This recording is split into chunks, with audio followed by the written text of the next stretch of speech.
Salut à tous, c'est Cyril71, bienvenue dans cette nouvelle vidéo. En ce mercredi soir du 23 décembre 2020, on se retrouve pour un nouveau point météo. Je vous l'avais dit il y a quelques jours que de gros événements météorologiques allaient nous concerner en cette fin d'année. Eh ben, ça se confirme. On va regarder tout cela avec l'animation des centres d'action. Je vais essayer de ne pas être trop long car il y a énormément de choses à voir, beaucoup de paramètres à prendre en compte. Je vais vous faire un résumé parce que sinon voilà, ça ferait une vidéo beaucoup trop longue. Je reviendrai là-dessus dans les prochains jours pour détailler tout cela. Alors, en dehors du coup de vent qui traverse une partie du pays, la moitié nord, pour cette nuit, qui n'est pas grand chose par rapport à ce qui nous attend surtout, le refroidissement, lui, sera quand même assez brutal, encore une fois, pour demain. On va le ressentir, on va perdre 8 à 10 degrés dans certaines régions. Donc voilà, avec le changement de flux, le front pluvieux qui va traverser le pays et qui deviendra neigeux entre le Massif central, les Alpes et le Jura pour la soirée du réveillon, à relativement basse altitude. En ce qui concerne nos giboulées neigeuses, elles vont arriver par le nord, mais elles semblent plus faibles et plus décalées à l'ouest que prévu finalement pour la fin de nuit et début de matinée du 25 décembre. Ensuite, on a le Mistral qui se lève. Là, ça n'a pas changé pour la journée de vendredi. L'anticyclone qui regonfle temporairement sur l'ensemble du pays avec une atmosphère donc beaucoup plus froide. Et la deuxième partie, la dépression qui arrive, toujours très virulente, qu'on surveille depuis plusieurs jours. Elle se confirme et elle va donner plusieurs choses.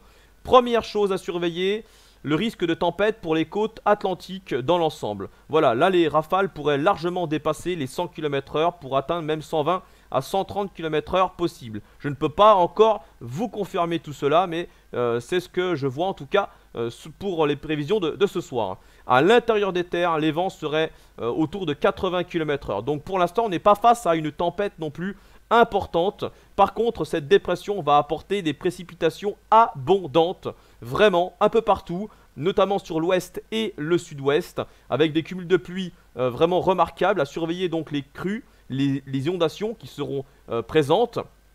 Alors, on a également d'autres paramètres à surveiller pour cette journée de dimanche, la neige à l'avant de la perturbation sur les régions de l'Est.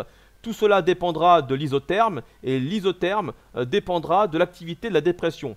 C'est-à-dire que si la dépression est plus virulente avec des vents plus forts, cela fera remonter l'isotherme sur les régions de l'Est et donc ces possibilités de neige pourraient être très limitées pour les régions de plaine. Par contre là on voit que pour l'instant effectivement il y a des possibilités de neige en plaine entre le centre-est et le nord-est pour cette journée de dimanche.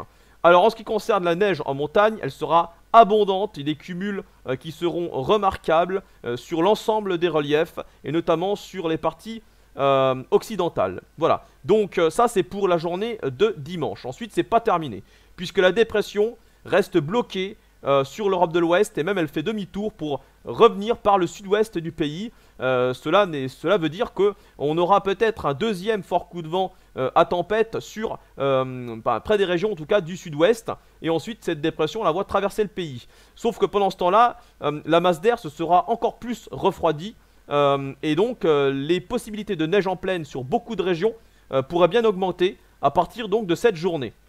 Là, il faudra surveiller mardi, mercredi, effectivement.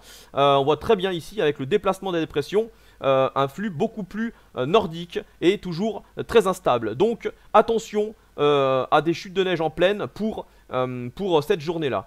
Alors, voilà à peu près tout ce que je peux vous dire en ce qui concerne les événements à venir, ce qu'il faut retenir, le plus gros à retenir. Et maintenant, on verra bien dans les prochains jours. Je reviendrai vous faire plusieurs points météo pour détailler tout ça.